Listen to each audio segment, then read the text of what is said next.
Someone recently asked me how it is that these old trains make these sounds and the smoke. And so I thought I'd do a little bit of a video on how that happens. First of all, I need to tell you that these engines are ages that range from 1946 up to 1966, made by a company out of New Haven, Connecticut called American Flyer.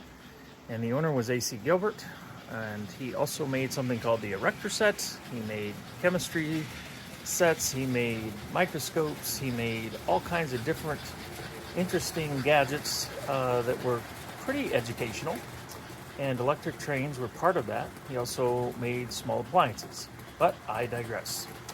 One of the things that he did really well was he found ways to add new novelties to electric items. So, for example, the steam engine that we see going around the circle here, in fact, two of them, have a mechanical piston inside that moves back and forth, and there's a tiny hole at one end, and it pushes air through that tiny hole into a cavity that has a heating element and a fluid that, when heated, becomes smoky. And so you have a choo-choo that pushes out the smoke.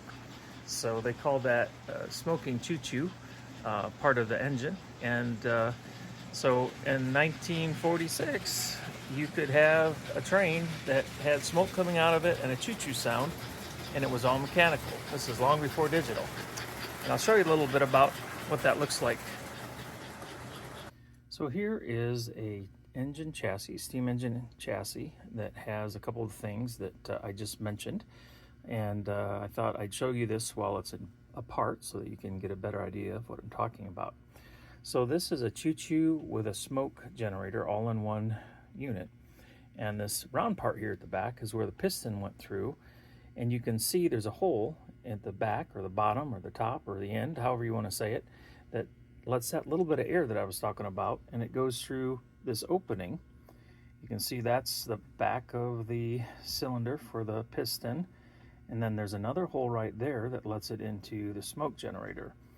And I've always been fascinated how, it's not even a tight fit, but having this opening here allows some resonance to happen and actually makes the sound much louder than it would be if it were not for this resonance chamber, because that's a very small hole and we're not talking about much air. So again, some really, really great engineering went into this. So the air then goes through that hole there and up through a channel in the top here where there's a wick and a heating element that, like I said, is heating up smoke fluid and making it smoke. And then that air passes through that area, picks up the smoke, and pushes it out the chimney. So we'll go ahead and fire this up, and you will see smoke come out of there. And you will see this piston here go back and forth. And these pistons are not very big. They're maybe 1/4 inch wide from front to back, give or take a little bit.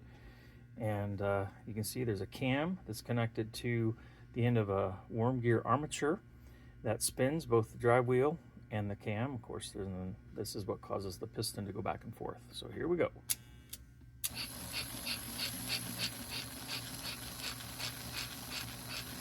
Isn't that cool?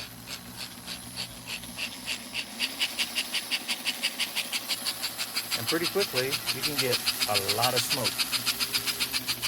And one of the other neat things that happens with the acoustics is we've got this chamber, like I said, that causes the choo-choo to be increased in volume.